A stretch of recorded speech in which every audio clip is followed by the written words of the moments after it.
in Bamenda 3 municipality. According to investigations, the fire was caused by illicit fuel which exploded in his home.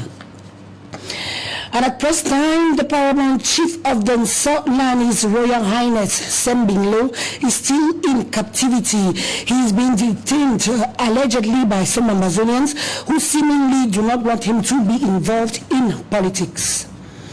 Betia Sommer is in the southwest region of Cameroon after receiving the minister and delegation at Mabanda in Kumba 3 subdivision. The delegation has held a meeting with the bereaved families of the 7 children killed recently in a school in Kumba. And finally, we shall be talking on our international page about the U.S. President-elect, Mr. Joe Biden, who is moving forward with transition plans as congratulations messages at home and abroad continue to stream in.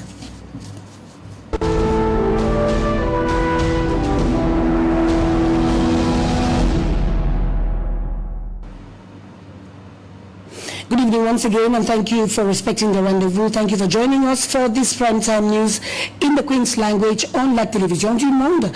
We mentioned on our headlines a 23-year-old boy has been consumed by very huge flames in a locality in Bamenda 3 municipality, called in the following report with BrigadeAntiSardinard.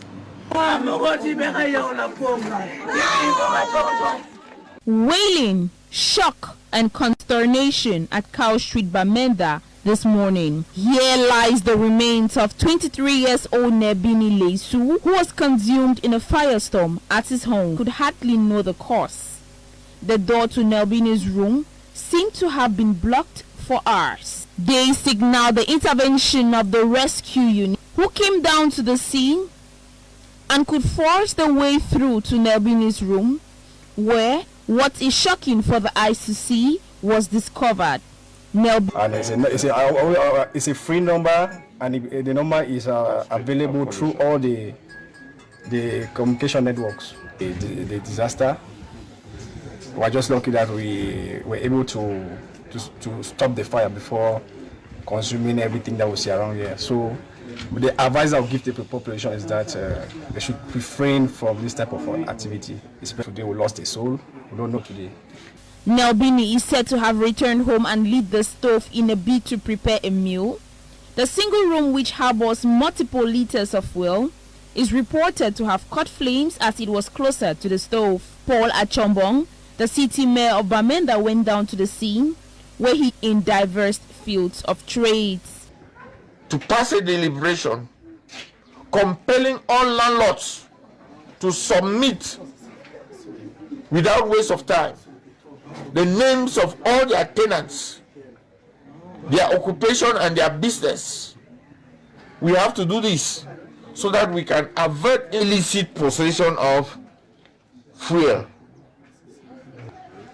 On this call, I talked to the landlord, which of course he declined, invited the landlord of this compound to report to the city council with a comprehensive list of all his tenants. This illicit fuel imported from Nigeria has been causing so many incidents, but its sale is in the northwest region of Cameroon to talk about the fun of His Royal Highness Sembinglo, who is still held in captivity by some Amazonians who got hold of him a few days back alongside the cardinal who was released just after him. It's worth noting here that they are complaining that the fun should not be mingling in anything that has to do with politics. Let's have the details in the following report. The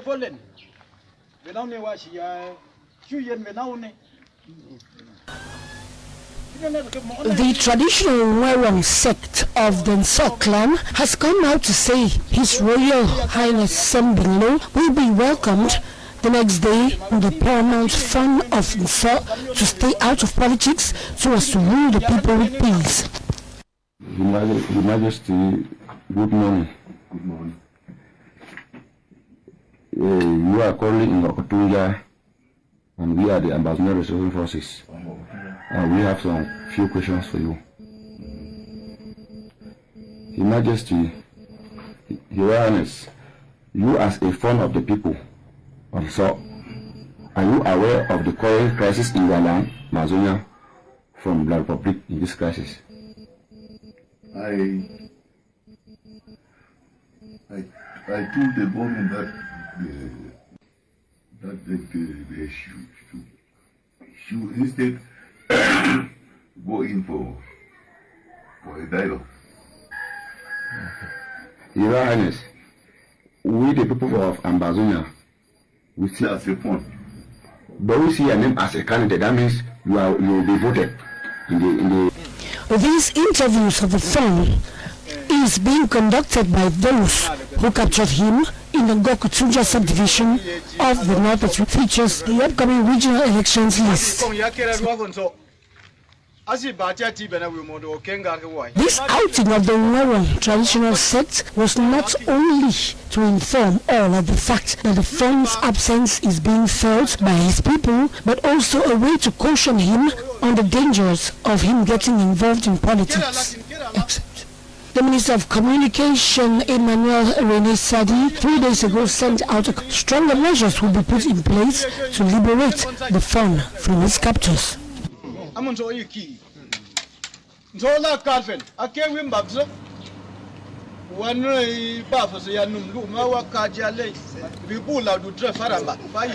Now we move over to the southwest region of Cameroon to talk about the minister after being received with his delegation at Mabanda in the Kumba 3 subdivision. The delegation has held a meeting this day with the bereaved family of the 7 children that were brutally killed at the Francisca College in Kumba. It's worth noting it was recently that this conference took place at the room of the divisional officer in Kumba. We have the details in the following. Minister Joseph Betia Somo has expressed the sympathy of the President, Head of the Republic, Commander of the Armed Forces to the bereaved families, as well as console equally the injured students. We are talking here about the killings in Kumba. The minister used this meeting to reassure that the perpetrators of the barbaric act, Minister Joseph Betia Somo and delegation, later proceeded to the explanation of the commitment of the Head of State, Commander of Armed Forces, His Excellency Paul Biya, to bring the much-needed peace in northwest and southwest regions of the country.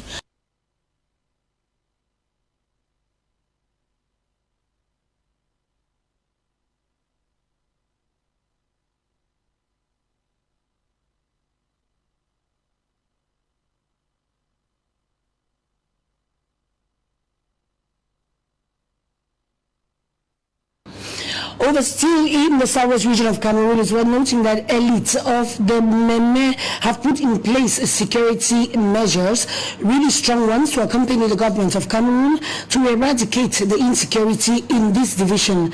It was on Friday, November 6th, during a very strategic meeting that held in the Kumba City Hall at the behest of the Secretary General of the Southwest Elites Association in charge of the Kmer division. We hear that in the following report.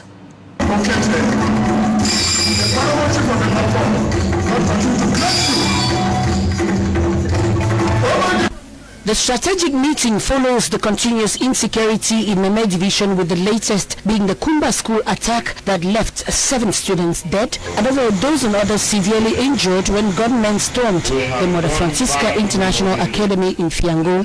This brainstorming meeting enabled the participants to come up with various security measures that would be tabled to the government in the days ahead to help fight insecurity that has greatly deteriorated since the start of the socio-political crisis in the north and southwest regions of the country. Speaking at the meeting chaired by the traditional ruler of Mukonje village in Kumba 3 subdivision, he read out a series of security measures sent by some elites and stated the important role that was played by the municipal authorities in fighting.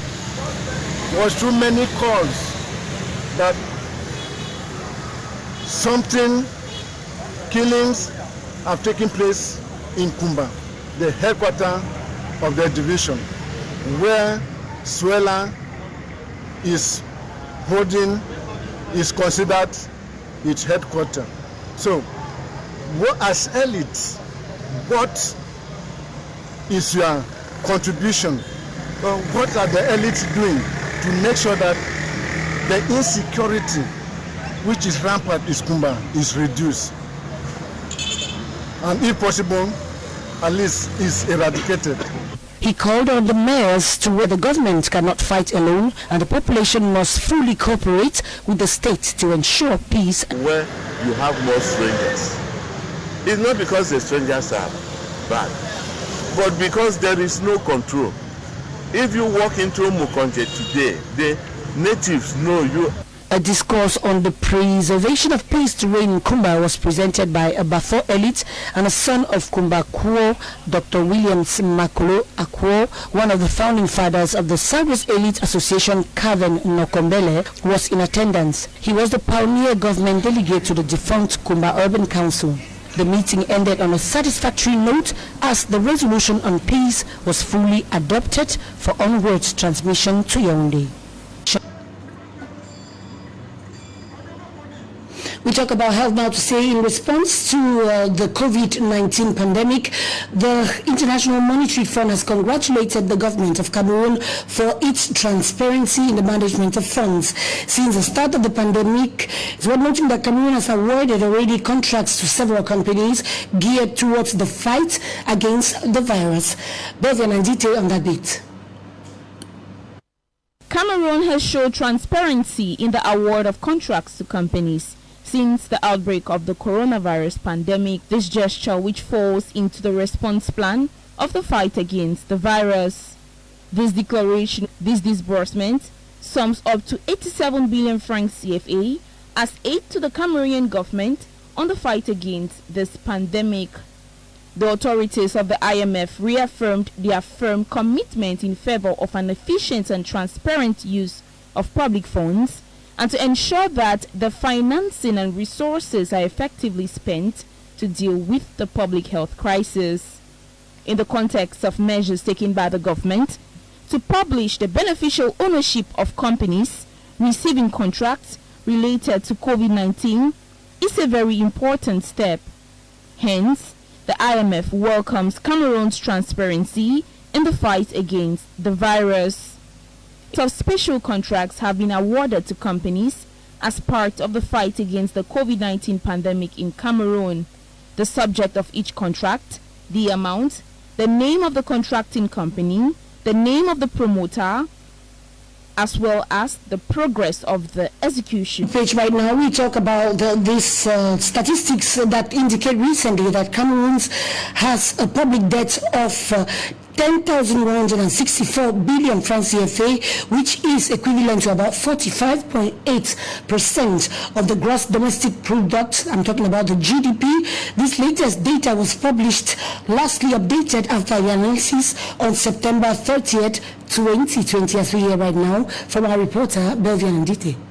The country's outstanding debt as of the latest date of assessment, September 30th, 2020, Cameroon has a debt of over 10,164 billion francs CFA. This amount, which is directly estimated to be about 45.8% of the country's GDP. These outstanding debts are on a 1.3% 2019. Since July 2020, the sphere of the public debt has gradually extended from the central administration to the entire public sector, which directly includes the debt of companies and public establishments. The management body also indicates that the external debt of the public sector is estimated at 7,110 billion francs CFA, that of the central government at 6,681 billion francs CFA. Meanwhile, the direct external debt of the non-public companies 429 billion francs CFA.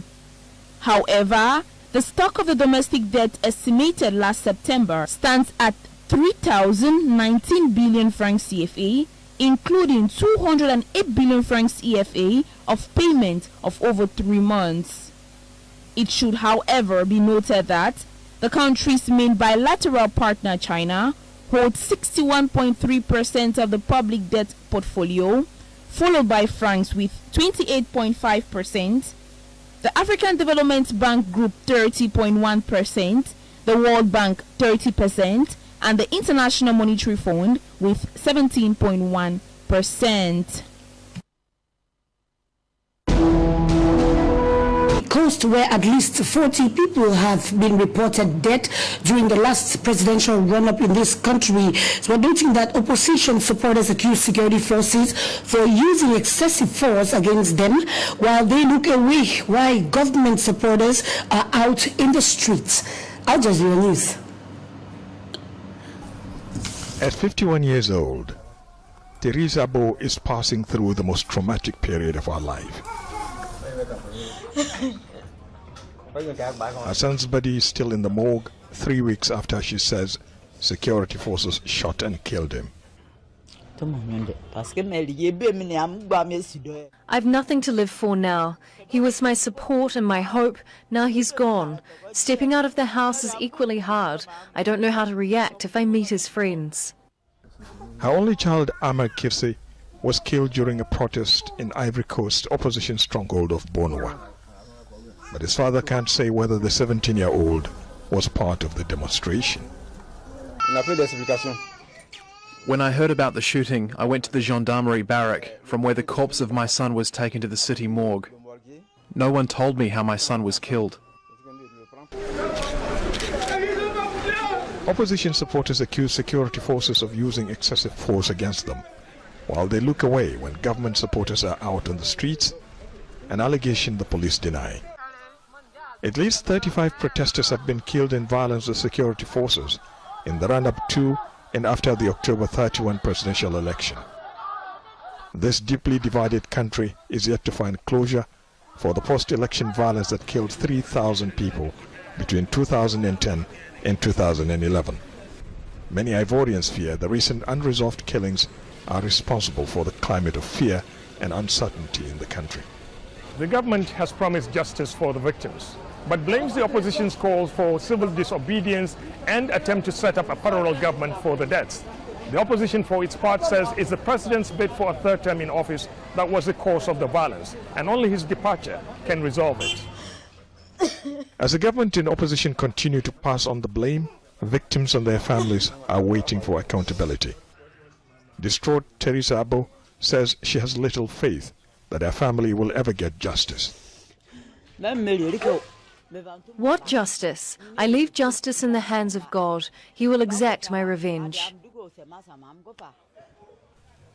Security forces still maintain strong presence around the homes of opposition figures in the economic capital, Abidjan.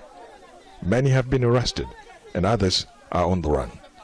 It's hard to say if the continuing crackdown is enough to take the steam out of the months-long opposition protests and prevent more deaths and agony. Ahmed Idris, Al Jazeera, Bonua. Now in the United States of America, we talk about the U.S. President-elect, Mr. Joe Biden, who is moving forward with transition plans as congratulatory messages are coming from home and abroad. We hear with this Al Jazeera. Once the celebrations by Joe Biden and Kamala Harris's supporters have faded, the enormity of the task facing the president-elect and his deputy looms ahead. And I'm humbled by the trust and confidence you placed in me. Biden has pointed to the COVID-19 pandemic, now rampaging virtually unchecked throughout the country, as his most urgent priority. Our work begins with getting COVID under control.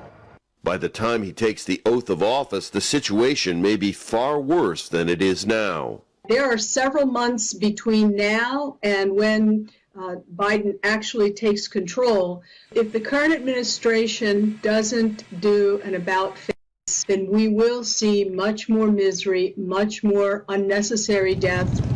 Infectious disease specialists say Biden must work hard to convince the millions of people swayed by Trump's rejection of science and mask wearing to change their behavior. He needs to gather the right people around him, which I know he will do. He needs to get rid of those individuals who have been voicing non-scientific and unsound bad advice. Some things will be relatively easy for Biden to accomplish by executive action, rejoining the Paris Climate Accords, reinstating environmental protection rules eliminated under Trump, and reversing the so-called Muslim ban. But if the Senate stays under Republican control, Biden may be forced to compromise on vital matters like the size of an economic stimulus and relief legislation. Even more difficult to get through the Senate will be Biden's plans to increase taxes on high earners, extend health care insurance to more Americans, and overhaul immigration laws. We know one thing about President-elect Biden. It's that he's somebody who has that instinct of getting things done, reaching across the aisle, especially in a place like the Senate. And I think that's going to be exactly the set of attributes that will be so important to getting anything done at all. It's an old cliche to say after an election victory, now comes the hard part. But for Joe Biden and Kamala Harris, the path ahead is as steep and as difficult as that of any incoming administration in U.S. history. Rob Reynolds, Al Jazeera, Los Angeles. We come to the end of this newscast, the first edition of the week. We shall be together again, same hour, 5:30 p.m. tomorrow. In the meantime, stay on for more news in the French language coming up at exactly 7:45 p.m. Stay blessed and stay focused.